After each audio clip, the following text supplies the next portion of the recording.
바울이 3차 전도 여행을 마쳤습니다. 믿음의 형제들, 바울을 사랑하는 사람들, 그리고 그들 역시도 기도하는 사람들, 성령 충만한 사람들이 바울이 예루살렘으로 돌아가는 것을 뜯어 말렸습니다. 가지 말라는 겁니다. 그곳에 가면 고난이 있을 것이다. 그들은 기도하는 사람들이었고 그들은 은혜가 충만한 사람들이었습니다. 그들이 바울을 사랑하는 마음으로 가지 말라는 것입니다. 가면 고난이 있다는 것입니다. 누구보다 바울이 잘 알았죠. 가면 고난이 있다는 걸. 성령께서는 가면 고난이 있고 결박을 당할 것이다 라고 바울에게 밝히 보여주셨습니다. 그러나 바울은 흔들리지 않습니다. 예루살렘에 도착합니다. 왜 간 것입니까? 사명 때문에 간 것입니다. 쓸 사의 목숨이며 주님이 쓰시겠다 하니까 그는 간 것입니다. 여러분, 우리의 부름이 그것입니다. 편한 길을 가보자고 여기에 모여있는 게 아닙니다. 사명 때문에 여기 있는 겁니다. 사명. 바울이 예루살렘에 도착해서 누구를 만나는가? 오늘 그 이야기입니다. 17절부터 19절 함께 봉독합니다. 시작!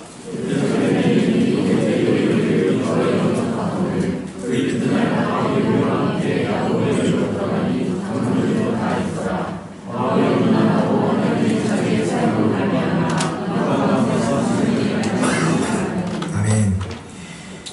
예루살렘에 도착한 바울이 만나는 것은 초대교회 수장이었던 예수님의 형제 야고보, 그리고 교회의 지도자들, 교회의 장로들을 만납니다. 3차 이 전도 여행의 3차 선교의 열매를 지금 보고하고자 합니다. 바울은 그것 때문에 지금 예루살렘에 온 것입니다. 왜냐하면 하나님께서 행한 역사와 일을 전해야 되기 때문에 바울은 예루살렘에 목숨을 걸는 겁니다. 이미 우리가 살펴본 것처럼 이 사도행전 15장에서 예루살렘의 첫 번째 공동회가 열립니다. 공의회가 열립니다. 무슨 안건을 가지고 그들이 모인 겁니까? 이방인에게도 구원이 임하는가 하는 문제였고, 그들은 이방인에게 성령 세례가 부어지고 구원이 임하는 것을 온 교회가 인정하고 결의했습니다. 그런데 또 한 가지의 문제가 남았습니다. 그러면 그들에게 할례를 행하라고 해야 되는 거냐 말아야 하는 거냐, 그 문제가 안건으로 상장되는 거죠. 결론이 납니다. 우리가 살펴본 15장에서 그 예루살렘 공회에서 어떻게 결론을 냅니까? 꼭 필요한 것, 요긴한 것 이외에는 우리가 그들에게 율법의 멍에를 매지 않게 하자, 이렇게 결정을 합니다. 쉽게 얘기하면 이방인에게 할례를 강요하지 않아도 된다는 것입니다. 그 결과를 예루살렘 교회에 이제 전하는 사명을 가지고 온 겁니다. 왜냐하면 하나님께서 어떻게 이방인의 구원 사역을 이루어 가시는가, 어떻게 역사하시는가, 하나님의 말씀이 어떻게 실제가 되고 하나님의 말씀이 어떻게 성취되는가. 성령이 너희에게 임하면 너희가 권능을 받고 예루살렘과 유대와 사마리아와 땅끝까지 이르러 내 증인이 될 것이다. 그 말씀이 어떻게 성취되는가, 그걸 전해야 됐습니다. 너희는 가서 모든 족속으로 아버지와 아들과 성령의 이름으로 세례를 주고 그들을 제자 삼아라. 그 일이 어떻게 열방 가운데서 이루어졌는가, 그 보고를 예루살렘 교회야 해야 되는 거죠.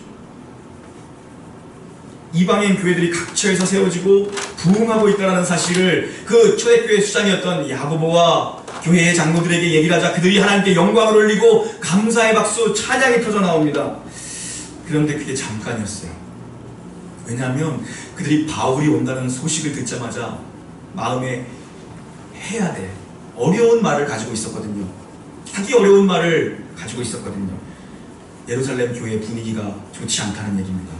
20절부터 22절 함께 공독합니다. 20절부터 22절 시작. 그들이 듣고 하나님께 영광을 돌리고 바울더러 이르되 형제여, 그대도 보는 바에 유대인 중에 믿는 자 수만 명이 있으니 다 율법의 열성을 가진 자라. 내가 이방에 있는 모든 유대인을 가르치되 모세를 배반하고 아들들에게 할례를 행하지 말고 또 관습을 지키라 말한다. 그들이 들었도다. 그러면 어찌할꼬 그들이 피연 그대가 온 것을 들으리라. 여러분, 예루살렘 교회는 지금 메가처치가 됐습니다. 대형 교회, 초대형 교회입니다. 교인이 수만 명이 모인다고 얘기합니다. 그런데 문제는 뭐냐면 이들이 예수를 믿는다라고 그 구원의 도를 듣고 믿었지만 그들의 정서와 그들의 삶 가운데 여전히 남아있는 것은 바로 유대주의적 관습이었습니다. 여전히 그들은 할례를 받아야 된다라고 얘기하고 율법적 사고와 관습을 깨지 못하고 있는 겁니다. 그래, 예수를 믿는 그 은혜로 우리가 구원을 받지만 그래도 뭔가 하나가 더 필요하다는 그 율법에 대한 미련을 그들이 아직 놓지 못하고 있는 것입니다. 그런 자들이 교회 내에 세력을 만드는 겁니다. 세력. 그런 자들이 세력화되는 겁니다. 이게 교회의 위기입니다. 세력과 기득권이 생기는 게. 초대교회에 지금 그런 자들이 생겼던 것입니다. 그 세력들이 바울을 못 봐주겠다고 얘기합니다. 못 봐주겠다. 그 바울 떠돌아다니면서 모세를 반대하고 율법을 폐지한다는 그 사도 바울이 가르친 그 복음의 내용을 그들이 곡해하고 오해해서 루머를 퍼뜨린 거죠. 한 사람 죽이자는 마녀사냥입니다. 마녀사냥. 바울 잡아 죽이자. 이게 야고보의 걱정과 근심이었고 이게 초대교회 장로들의 걱정과 근심이었습니다. 그래서 그들은 이 일을 어찌할꼬 고민에 빠진 겁니다. 바울이 온다라는 거, 바울이 예루살렘 교회가 흉년 때문에 어려움을 듣고 오히려 이방인 교회로부터 선교 헌금을 가지고 선교 보고를 가지고 온다라는 마음, 기쁜 것도 있었지만 부담이 됐던 겁니다. 이 얘기를 바울에게 어떻게 전해야 하나. 그래서 어찌할꼬 어려운 얘기죠. 그들이 고민에 빠졌습니다. 어찌할꼬 교회의 지도자들이 민심을 두려워하는 겁니다. 민심. 여러분 20년 전 예루살렘 교회가 어떤 교회였습니까? 그들이 처음으로 성령을 받았을 때에 그때는 상황이 더 안 좋았습니다. 지금보다.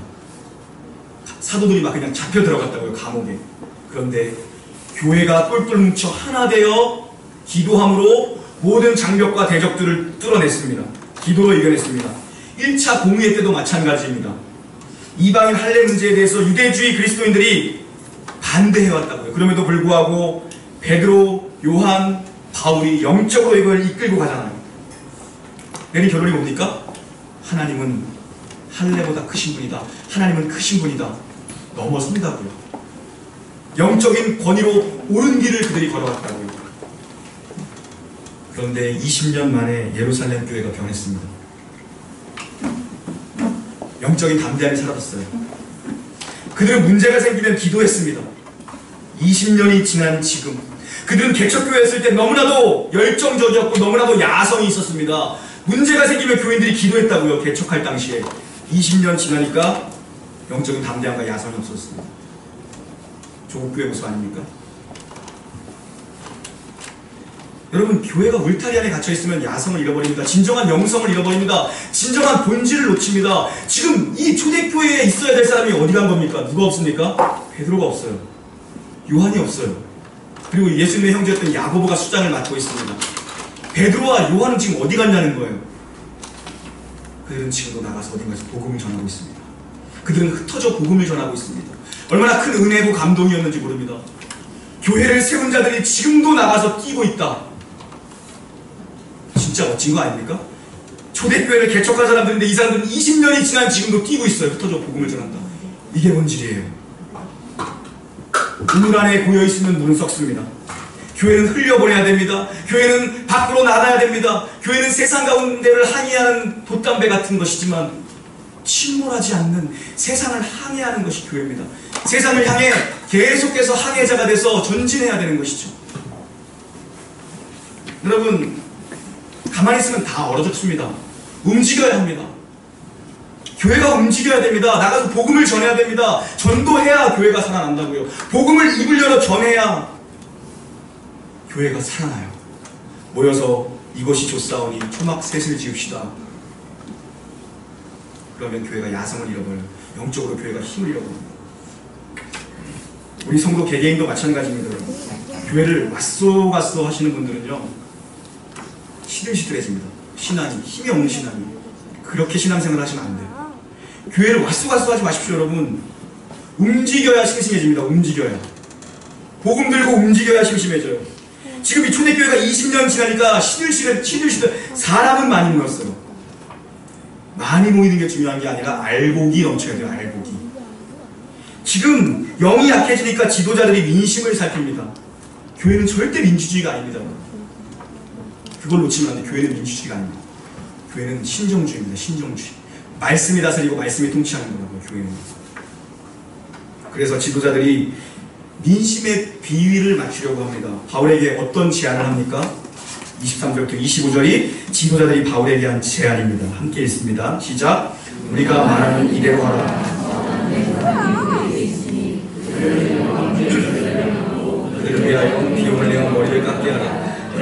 사람이 그대에 대하여 들은 것이 사실이 아니고 그대로 율법을 지켜 행하는 줄로 알 것이라. 주를 믿는 이방인에게는 피와 목매어 죽인 것과 음행을 피할 것을 결의하고 편지하느니라. 25절 보십시오. 우리가 우상의 제물과 피와 목매어 죽인 것과 음행을 피할 것을 결의했다. 사도행전 15장에서 결의한 내용입니다. 우리가 이것 빼고는 다 양보하자. 할례도 양보하자. 근데 이들이 지금 하는 말이, 근데 시대가 바뀌었다. 20년 전이랑 지금 여기 상황이 바뀌었다. 사도 바울의 자존심을 건드리는 문제입니다. 이건 사실 상당히 사도 바울 자존심 상하는 이야기를 한 겁니다. 바울, 네가 이방 땅에서 그렇게 복음을 전하다 돌아왔으니 정말 수고했으니까 결례의식에 따라, 율법에 따라 성전에 들어가서 정결례식을 좀 하면 안 되겠소? 우리 한번 봐줍시다. 이 얘기를 한 겁니다. 그리고 나실인 4명이 지금 서원을 했는데 그들이랑 같이 들어가서 당신이 그들의 정결 비용까지 좀 지불하시오. 그러면 민심이, 여론이 그거를 보고 아마 바울이 율법 잘 지키는데, 바울 율법 폐기하자고 한 사람 아니, 바울 율법을 잘 지키네, 그러면서 여론이 바뀔 거라는 타협하자는 겁니다. 이거는 정치적인 쇼를 좀 하자는 거죠. 여론을 좀 움직이기 위해서, 좀 잠잠케 하기 위해서. 이거 정말 여러분, 우리가 살펴본 사도 바울은 참을 사람이 아닙니다. 바울이 참지 못하는 사람입니다. 바울이 좀 생명을 걸고 예루살렘에 왔어요. 그냥 죽으면 죽으리라, 죽으면 죽으리라로 왔다고요. 두렵지 않습니다. 바울은 죽을 것도 생명을 걸고 여기 왔다. 내가 죽음도 불사하지 않겠다라고 왔습니다. 그런데 이게 어떻게 됩니까? 바울이 이 제안을 수용합니다. 바울이 이 제안을 받아들여요. 이게 도대체 어떻게 될 상황이냐는 겁니다. 우리 자막을 통해서 고린도전서 9장 20절부터 23절까지의 말씀을 함께 읽겠습니다. 시작.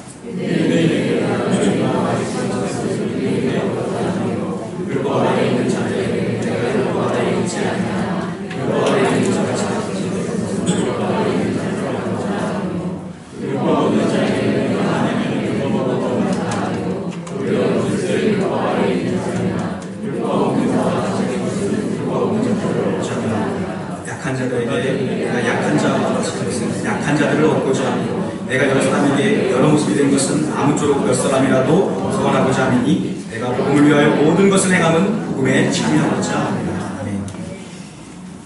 이게 바울의 마음의 중심입니다. 이게 현대신학에서 말하는 복음의 상황화입니다. 바울의 마음의 중심에는 늘 동족들이 있었습니다. 그가 이방인의 사도로 부름받았지만 그의 마음의 중심에는 자기 형제들이 있었다고요. 동족들, 유대인들. 우리 엄마기도팀, 우리 여집사님들이 모여서 목요일마다 3층에 유재노에서 모여서 기도를 열심히 하시는데, 기도하니까 다 축복을 받아요. 자식들이. 어떤 집사님이 그러더라고요. 그 옆에가 점핑 쉐이킹이잖아요. 입으로는 하나님께 기도하고 있는데 몸은 댄스막에 맞춰서 어깨 넘치기 때 입으로는 아버지 하나님인데 이렇게 지난주에 저희 교회 새로운 교회 한원 목사님 방문하셨어요. 3층에서 같이 중요한 얘기를 하고 있는데 마침 토픽이, 이번 달 토픽이 내일 이만한 그 책을 읽고 우리가 이제 시어링을 하거든요. 이번에는 센터 처치라는 아주 유명한 신학생들 필독서 읽었습니다. 도시를 어떻게 복음할 것인가? 왜 카페 교회, 도서관 교회 이런 교회들이 다 안 된가? 그들의 실패 원인이 뭔지를 분명하게 우리가 좀 알고 가자. 이 시대의 교회가 왜 개척해서 안 되는가? 이런 내용들에 담긴 책을 시연하고 있는데 역시 그 시간에 되니까 11시가 되니까 음악이 들리더라고요. 네. 좀 민망하잖아요. 손님이 오셨는데, 어려운 손님이 오셨는데 자꾸 목사님 죄송합니다. 많이 시끄러우시죠? 상당히 중요한 얘기를 진지하게 하고 있는데 그러니까 목사님 갑자기 이 책 읽을 필요 없어. 바로 이거야. 이게 복음의 상황이야. 한국교회가 이 상황을 이겨내지 못하기 때문이지. 세상 속에 나가서 영적인 야성으로 무장된 성도들을 만들어야 되는데 맨날 우리끼리 모여가지고 그래서 안 된다. 정말 영적으로 강한 사람들 옆에서 뭐 춤을 추든지 술을 먹든지 당구를 치든지 노래방에서 노래를 부르든지 거기서 영적인 야성을 가진 사람들이 나가서 거기를 복음화시켜야 된다. 사실 그 책의 결론이 그거거든요. 조용한데 자기들끼리 모여서 맨날 기도하는 게 아니라 성도들이 다 세상 속에서 사는데 거기서 이겨낼 수 있을 만한 진짜 야성을 가진 성도들을 만들어내야지. 사자 같은 사람들. 사자는 웃고 있어도 무섭잖아요. 그죠? 그런 사람들을 만들어내야지. 토끼 같은 사람들, 강아지 같은 사람들, 그런 게 아니라 진짜 강한, 영적으로 강한 사람들. 그런 사람들은 이런 데서 만들어집니다. 이런 데서. 그러시더라고요. 바울이 그겁니다. 인생의 가장 중요한 가치가 뭔지를, 그의 사역의 본질이 무엇인지를 그가 흔들림 없이 붙잡고 있었어요. 살든지 죽든지 그리스도, 살든지 죽든지 영혼 살리는 것, 살든지 죽든지 전도, 그거였다고요. 한 영혼만이라도 구원할 수 있다면 내가 기꺼이 하겠다. 내가 모든 걸 양보한 거예요. 유대인에게는 율법으로, 헬라인에게는 자유와 은혜로 내가 다가가겠다. 그래서 그의 사랑하는 영적인 아들이었던 디모데에게 그가 뭐라고 하면 하니까, 디모데야, 엄마가 유대인이지 않느냐? 아빠는 헬라인이고 디모데야, 너 그럼 할례 받아라. 지금이라도 할례 받아라. 유대인들에게는 할례로, 헬라인들에게는 자유와 은혜로 그렇게 복음을 전하면 되지 않겠느냐? 그게 바울의 중심이었어요. 때를 얻든지 못 얻든지, 할례를 받든 안 받든 그게 중요한 게 아니라, 다만 그들이 예수를 믿을 수 있다면, 다만 그들이 생명을 얻을 수 있다면 무엇이든지 감당해내라. 그거면 된다는 거예요. 바울이요, 깊어지고 여러분 넓어진 겁니다. 바울이 정말 깊은 사람이 된 거고요. 바울이 사역을 하면 할수록 정말 깊은 사람, 정말 넓은 사람이 된 거예요. 바다 같은 사람이 된 거예요. 바울 성격이 이럴 걸 받아줄 성격이 아니거든요. 그는 바리새인 중에 바리새인, 율법에 의로는 흠이 없는 사람이 바울입니다. 칼 같은 사람이에요. 근데 그가 목회를 하면서 이런 사람, 바다 같은 사람이 된 거예요. 왜요? 이게 십자가 정신이거든요. 십자가가 그런 거거든요. 우리식으로 얘기하면 뭡니까? 포용, 넉넉함, 관용, 너그러움, 어른. 배제가 아니라 포용입니다. 배제하는 건 쉽습니다. 야, 그 사람 빼고 해. 청산하는 거는 쉽죠. 죽이면 청산하는 겁니다. 그런데 배제 논리, 배제는 사실 분열이죠. 엄밀히 말하면 분열시킨 겁니다. 그러나 십자가는 포용하고 덮어줘서 뭐죠? 결국 살려내자는 겁니다. 살려내자. 언제나 선택에서는 사람을 살리는 방향을 선택해야 돼요. 살려내자. 바울이 진짜 칼 같은 인간 아닙니까, 그 사람? 무서울 게 없다고요. 생명도 던졌다. 그런데 십자가를 만나니까 넓어지고 깊어지죠. 왜요? 그리스도의 십자가를 그가 통과했기 때문에, 십자가를 지나왔기 때문에. 하나 되게 만드는 힘이 십자가에 있습니다. 그래서 여러분, 우리의 마음에는 항상 공간이 하나 이렇게 비어 있어야 됩니다. 공간이. 여러분의 마음 가운데 공간, 누군가를 받아주고, 누군가를 담아주고, 누군가를 포용하고, 누군가를 이해해줄 공간이 있어야 돼요. 교회에도 공간이 있어야 돼요. 교회가 자꾸 완벽하기를 힘쓰면 안 됩니다. 조금 부족해야 돼요. 내가 정말 잘하고 싶어도 조금 부족해야 돼요. 공간이 필요해요. 공간이. 너무 완벽하게 뭔가를 하려고 하면 주변에 사람이 돼요. 그러나 조금 여유롭고 관용과 넉넉함을 가지면 사람이 보여요. 공간이 있는 사람. 교회 이 공간도 마찬가지예요. 새로운 분들이 오셨을 때 뒤에 좀 공간이 있어야지, 아, 이 교회에서 편하게 예배 드릴 수 있구나, 여기에도 내가 섬길 만한 자리가 있구나. 같이 온다고. 빽빽하고 자리도 없어. 막 정신없고 분주해. 공간이 필요해. 여유, 공간. 여러분 마음 가운데 공간을 남겨두십시오. 누군가도 담아낼 수 있고 누군가를 위한 배려의 공간. 그래서 시어머니, 우리 예비 시어머니들 많은데 시어머니에게는 며느리를 위한 공간이 있어야 돼요. 며느리에게는 시댁 식구들을 위한 공간이 있어야 돼요. 아내들은 다 자식으로만 가득 찼죠. 남편이 들어올 공간이 없잖아요. 공간이 조금 있어요. 공간이 있어야 돼요. 공간이 있어야 돼요. 어저께도 제가 전도사님들 잠깐 다 일로 와보라고 강대상에 다 올려놓고 줄을 보라고. 줄이 삐뚤어졌다고. 나는 줄이 삐뚤어지면 설교가 안 된다고. 제발 우리 줄을 칼같이 맞추자. 오와 열이 정말 중요하다. 주보에 자간이 틀리면 난 주보를 보면서 정말 화가 난다. 이렇게 하면 안 된다고요. 이러면 안 돼요. 여유가 있어야 돼요. 네. 그런 분들이 많아요. 성격적으로 줄이 안 맞으면 뭔가 답답해. 네. 뭔가 열이 안 맞으면 뭔가 안 돼. 계속 신경 쓰여. 그것도 내려놔야 돼. 내려놓을 줄 알아야 돼요. 네. 조금의 여유, 그런 것들이 필요하죠. 사람을 만날 때 진짜 편하게 해주는 사람들이 바로 공간이 있는 사람입니다, 여러분. 여러분도 누군가를 만나보시면 이 사람이랑 더 있고 싶고 집에 가기가 싫어. 어저께도 우리 또 가정교회 모임하는데 제가 참석했는데 신방이다. 집에 가기 싫더라고요. 재밌어가지고 막 더 얘기하고 싶어. 왠지 아세요? 거기에 있는 사람들이 좀 부족해 보여, 다. 아, 죄송해요. 이상해. 자기들끼리 얘기하는데 무슨 할수 있어가지고 무슨 말인지도 모르겠고, 에? 막 커피 가지고 되게 짠하고 있고, 뭐 좋은 사람들이 있나, 교회에. 같이 얘기하고 싶더라고요. 부족해가지고 더 막 기도해주고 싶고, 기도응답 받아야 될 것 같고, 막 불쌍해가지고, 그러더라고요. 막 얘기하더라고요. 작년 안에 막 하나님 복 주셔가지고 막 사업도 안 되더니 사업도 잘 되고, 막 더 주고 싶어. 하나같이 보면 다 공간이 있는 사람들이에요. 네. 모자란다는 분들. 근데 거기에 은혜가 넘쳐요. 사람이 너무 완벽하려고 하고 너무 뭘 잘하려고 하고 반듯하잖아요.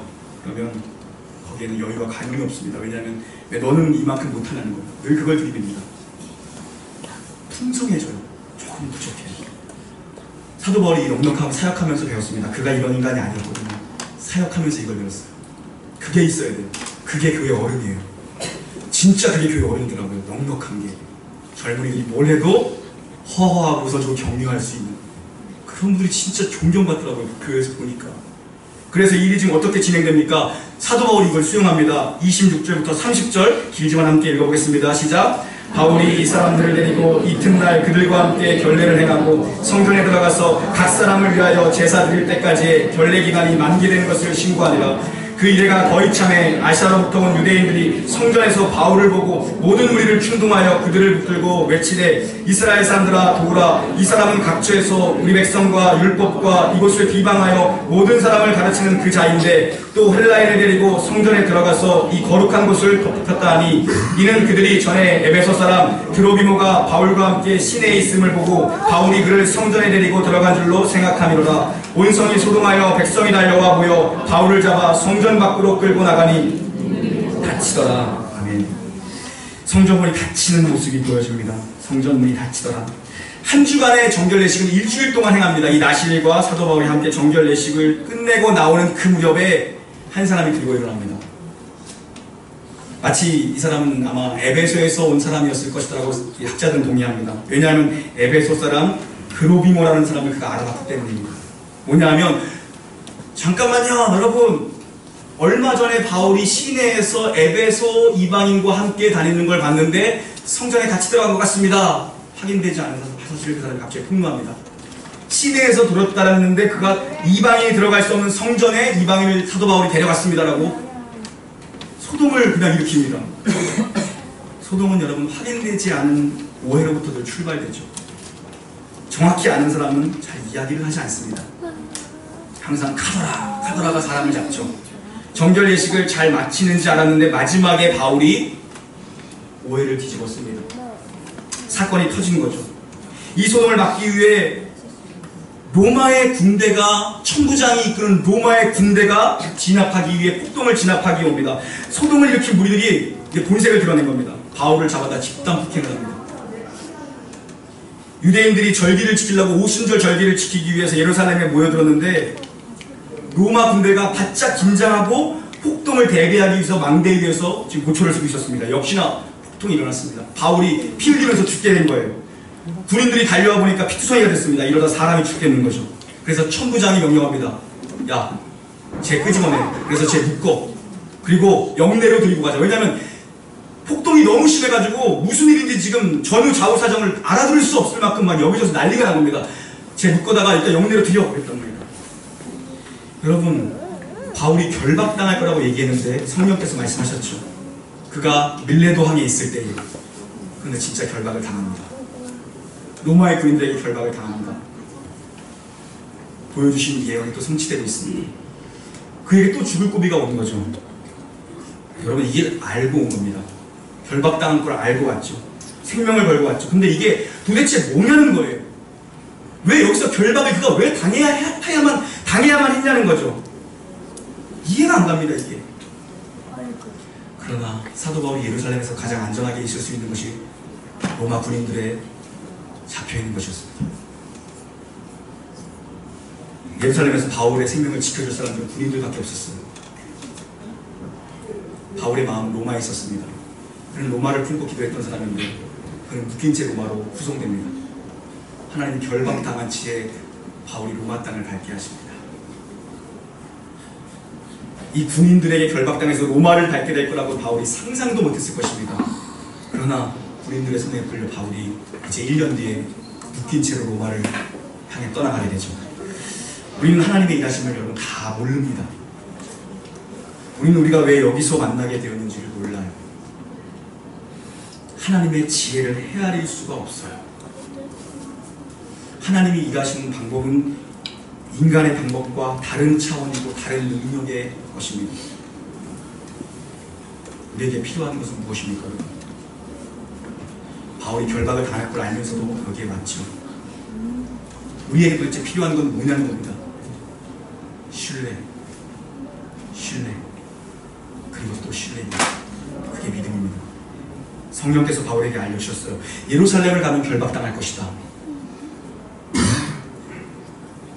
그리고 성령 충만한 여러 사람을 통해서 사도 바울을 사랑하는 사람들을 통해서도 바울 사도님 가면은 고난이 있습니다. 가지 마십시오. 그러나 바울이 왜 온 거냐는 겁니다. 그러니까 성령을 거역한 것입니다.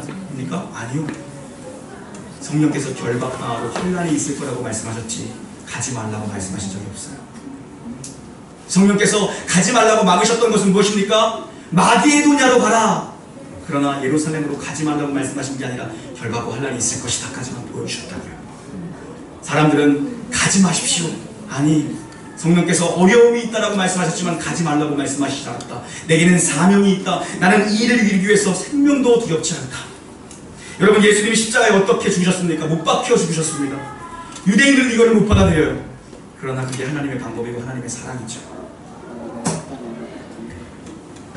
여러분이 다 알 수 없고 우리 여러분의 뜻대로 되지 않는 일들도 있을 것입니다. 그때 여러분 신뢰하십시오. 하나님이 언제나 오르십니다. 그는 결박당했지만 묶인 채 로마에 가게 됩니다. 아무도 상상할 수 없었던 방법을 많이 사용하시죠. 왜냐, 그게 가장 안전한 길이었습니다. 사도 바울이 로마로 가는 길. 하나님의 지혜 속에서 모든 것이 협력하여 선을 이룬다는 것은 하나님이 우리의 상황, 조건, 환경, 연약함, 모든 것들을 재료로 삼으셔서 그거로 비빔밥을 만드셔서 하나님이 결론을 만드시는 분이라는 것입니다. 우리를 향한 목적을 이루시기에, 뜻을 이루시기에 넉넉하신 그 하나님을 오늘도 신뢰하고 또 신뢰하고 신뢰하는 축복이 있기를 주님의 이름으로 간절히 축원합니다. 아멘.